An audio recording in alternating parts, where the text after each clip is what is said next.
According to the first known recorded history, the beginning of the governing systems taking the various forms of control encoded as religion coincidentally began in Sumeria.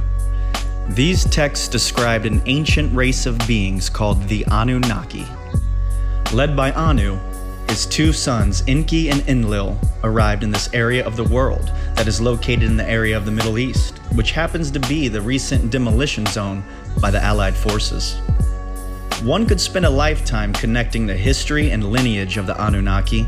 The important thing to remember here is that history unexperienced is a mystery of incoherence. The archetypes and information are encoded in every narrative displayed in reality, from the apocryphal writings of religious doctrine to the science fiction novels of your local bookstores. All hold an equal amount of organic and artificial truth. Lies about the characters of the construct. Enki and Enlil, God and Satan, good and evil, the eagle and the serpent. These two cosmic castaways are the seraphic, angelic, alien overlords that are responsible for the Adamic human race. The Gnostics believed that the god of this illusion is the devil himself, Yahweh, Jehovah, the demiurge, the architect.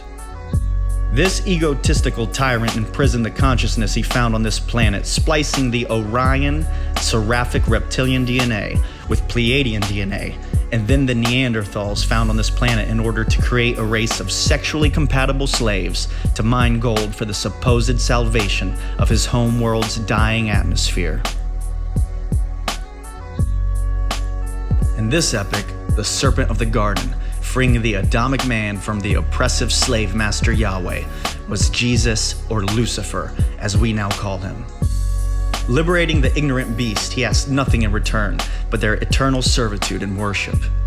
Regardless of the accuracy, the underlying principles of our religious psyche were fractured in a spiritual Tower of Babel, scattering not only languages but deities. A major blow was dealt to the collective memory of the traditions and religions of the people of Mesopotamia and Sumer when Akhenaten forced the people of Egypt to adopt a monotheistic tradition.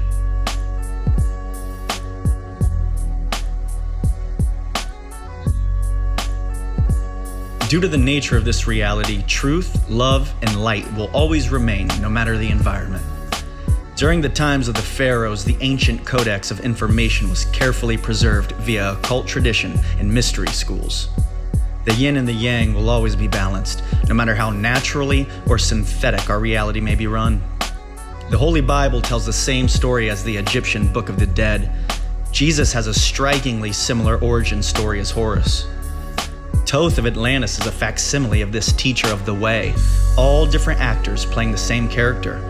No different than the variations of the actors that portrayed Batman in the Hollywood movies. Different methods and storylines, but the same archetype. The initiate in the mystery schools traditionally undergoes a similar symbolic story arc, acting out every facet of this reality, including the 3 days of darkness, with numerology and alchemical processes of transmutation. The pyramids appear to be a type of architectural, etheric energy capacitor on the construct circuit board from a previous advanced civilization.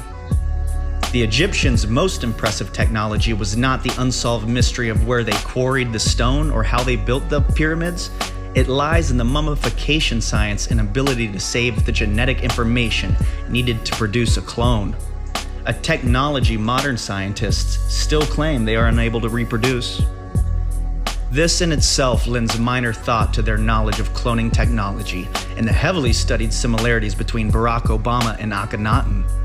This very pharaoh was the very ruler that imposed the monotheistic religion of Egypt, which still pervades today, albeit in various forms of solar worship.